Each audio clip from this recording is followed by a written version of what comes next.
حمد ہے اس ذات باری تعالیٰ کی جو سارے جہانوں کا مالک ہے، اور درود ہے حضور اکرم حضرت محمد صلی اللہ علیہ وآلہ وسلم کی ذات مبارکہ پر۔ اللہ سے دعا ہے کہ وہ ہمیں دنیا و آخرت کی تمام بلائیاں عطا فرمائے۔ بسم اللہ الرحمن الرحیم۔ السلام علیکم۔ آج 30 اکتوبر اور اتوار کا دن ہے۔ آج 3 ربیع الثانی ہے، صبح 31 اکتوبر ہے، اور 31 اکتوبر کو غازی علم الدین شہید غازی ملت اسلامیہ جو ہیں وہ ان کا صبح عرس مبارک ہے، اور آپ نے 1929 کو راجپال کو لاہور میں قتل کیا تھا۔ اس نے حضور اکرم حضرت محمد ہمارے آقا و مولا کی شان میں گستاخی کی تھی،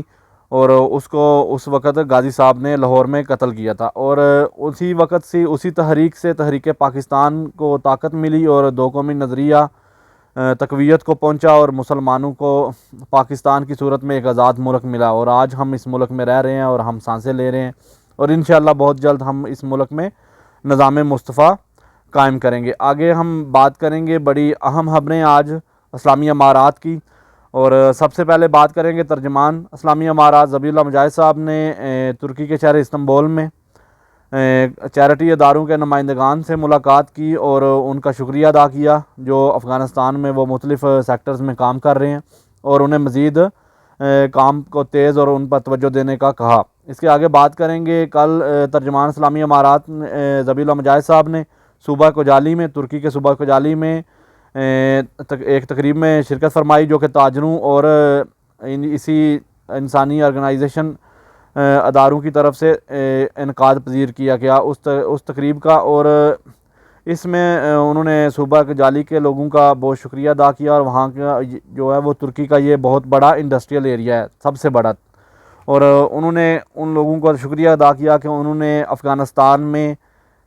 تمام تر شعبوں میں، تعلیم کے شعبے میں، اس کے علاوہ یتیموں کو، اور اس کے علاوہ جو معذور افراد ہیں ان کے لیے، اور وہ لوگ جو بڑی مشکل گزارا کرتے ہیں ان تمام لوگوں کے لیے بڑا اہم رول ادا کیا، اور انہیں کہا کہ آپ مزید ان تمام سیکٹرز میں ہماری مدد کریں۔ آگے بات کریں گے مولوی عبدالسلام حنفی صاحب، جو کہ ایڈمنسٹریٹو اسسٹنٹ ہے اسلامی امارات کے۔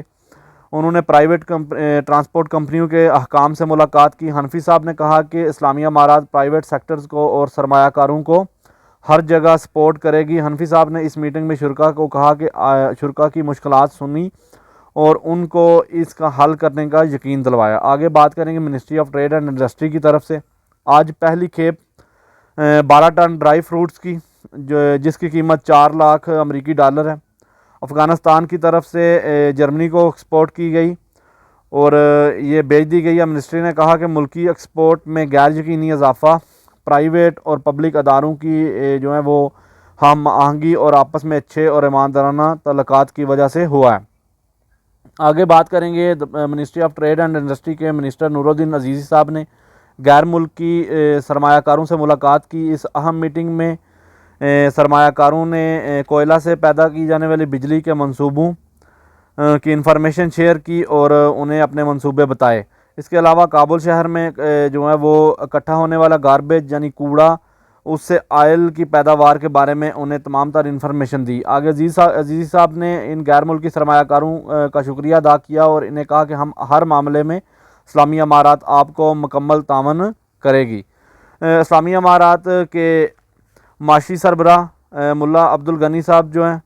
ان کی سربراہی میں بنائی جانے والی بیگر کلیکشن کمیٹی کی رپورٹ پیش کریں گے۔ 29 اکتوبر تک کابل شہر میں 14,393 مانگنے والوں کو اکٹھا کیا گیا، جن میں مرد، عورتیں اور بچے شامل تھی۔ 5,018 حقدار اور باقی پیشہ ور کام کرنے والے لوگ، یہ جو تمام تر انہوں نے سکرونٹی کا عمل کیا، اس میں انہوں نے بتایا کہ 5,018 لوگ حقدار ہیں اور باقی تمام پیشہ ور ہیں۔ ان میں بے آسرا بچوں کو ministry of labour and social affairs کی جانب سے بورڈنگ سکولز میں داخل کیا گیا، جہاں ان کی مکمل دیکھ بھال کی جائے گی اور انہیں تعلیم فراہم کی جائے گی۔ آگے حقدار لوگوں کو اسلامی امارات کی طرف سے نقد کیش کی صورت میں مدد کی جا رہی ہے۔ آگے بات کریں گے سپریم لیڈر ملا ہیبت اللہ ہنزادہ صاحب کی طرف سے کچھ اہم تقرریاں کی گئی۔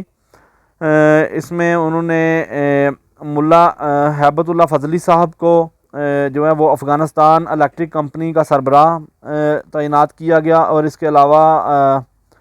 مولوی جواد صاحب کو اس کمپنی کا فائنینشیل سربراہ لگایا گیا، اور احسان اللہ صاحب کو اس کمپنی کے مین آفس کا سربراہ لگایا گیا۔ آگے بات کریں گے وزارت داخلہ کے وزیر داخلہ